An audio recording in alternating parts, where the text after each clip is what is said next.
नमस्कार, मैं विधायक बांसु शकुंतला रावत। देश के प्रधानमंत्री जी ने, सम्माननीय नरेंद्र मोदी जी ने अभी ऐसा एक, मैं मानती हूँ कि काला अध्याय और काला कानून बनाया है जो इतिहास में लिखा जाएगा, जो कि एक देश के अन्नदाता के साथ और उस देश के जो कि कृषि प्रधान देश कहा जाता है भारत देश हमारा, तो किसानों को ये कहा गया था भाषण में कि मेरे किसान भाई बहनों, मैं आपकी आय दुगनी कर दूंगा, देखना किसानों को मैं कितना फायदा पहुंचाता हूं। लेकिन चाहे आपदा के नाम पे हो, वो ये कहते हैं कि आपदा में भी अवसर ढूंढो, और कैसा अवसर ढूंढें, शब्दों का झूला झूलाते हैं।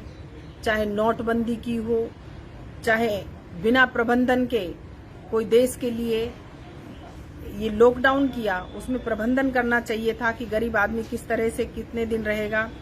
और खेत और खलियान, जो गांव में छोटे मंझोले जो किसान है, मजदूर है, उनके ऊपर ऐसी आपदा और ऐसा काला कानून बनाया है जो कि संसद में भी जिसका विरोध हो रहा है, और जो सांसद उसका विरोध करते हैं, सही बात बोलते हैं, तो उन्हें सस्पेंड करने का नियम अपना लेते हैं। तो ये एक कैसा कानून बना रहे हैं देश के प्रधानमंत्री महोदय, जिससे सीधा का सीधा वो अपने कुछ मित्रों को, उद्योगपतियों को, अडानी अंबानी को सीधा डायरेक्ट फायदा पहुंचाने के चक्कर में है। वो उनको लाभ पहुंचाने की उनकी सोच है, लेकिन देश के आम जनता के लिए, किसान के लिए उनकी सोच नहीं है।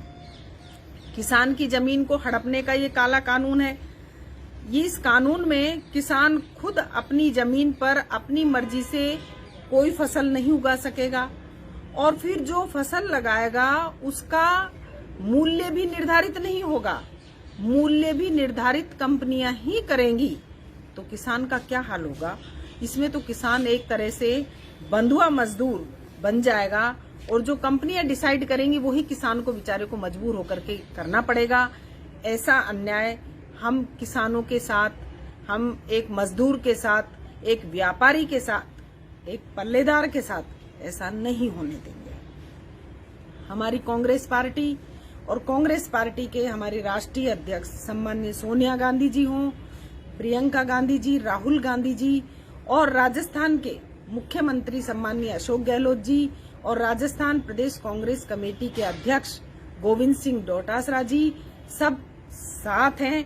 हम देश के किसानों के साथ ऐसा अन्याय नहीं होने देंगे। मैं एक उदाहरण देना चाहूंगी कि जवाहरलाल नेहरू जी ने एक भूमि सुधार कानून बनाया था, और भूमि सुधार कानून के तहत एक पूरे देश में परिवर्तन हुआ था, जिससे कि किसानों को मालिकाना हक मिला था। ये एक बहुत बड़ा कदम था देश के लिए। और ऐसा ही उदाहरण एक राष्ट्रीय संत हुए थे, राष्ट्र संत विनोबा भावे जी। उन्होंने भूदान आंदोलन शुरू किया था, और भूदान आंदोलन के जरिए जितने भी वंचित किसान थे, गरीब किसान थे, उनको जमीन दान में दी गई, और जिससे कि उनको खेती करने का खुद को अधिकार मिला, खुद व्यक्ति स्वयं मालिक हुआ। कांग्रेस पार्टी ने ही, कांग्रेस सरकारों ने ही अभी तक जो क्रय विक्रय समितियां बनाई, किसानों के लिए कृषि उपज मंडियों का गठन किया, जिससे कि किसान को सीधा लाभ मिल सके, व्यापारी को लाभ मिल सके, मजदूर को लाभ मिल सके, एक पल्लेदार को लाभ मिल सके। ऐसी सरकार, अब जो बीजेपी की सरकार है, जो कांग्रेस पार्टी की जो किसान के हित में बनाई गई योजनाएं थी, समर्थन मूल्य का एमएसपी के नाम पे जो गुमराह किया जा रहा है। जब समर्थन मूल्य ही नहीं रहेगा, जब मंडियां ही नहीं रहेंगी, तो समर्थन मूल्य कहाँ रहेगा? क्रय विक्रय समितियां क्या करेंगी? तो मंडियों को एक तरह से किसान के हक को, व्यापारी के हक को, पल्लेदार के हक को, मजदूर के हक को एक ये समाप्त करने वाली बात है, जिनकी जीविका इन्हीं के कृषि के आधार पे चल रही है।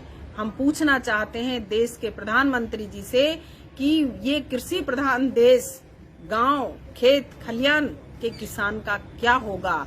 कृपया करके इसे बदला जाए। कांग्रेस पार्टी देश के किसान के साथ खड़ी है और हमेशा साथ खड़ी रहेगी। धन्यवाद। राम राम साहब। जय किसान, जय भारत।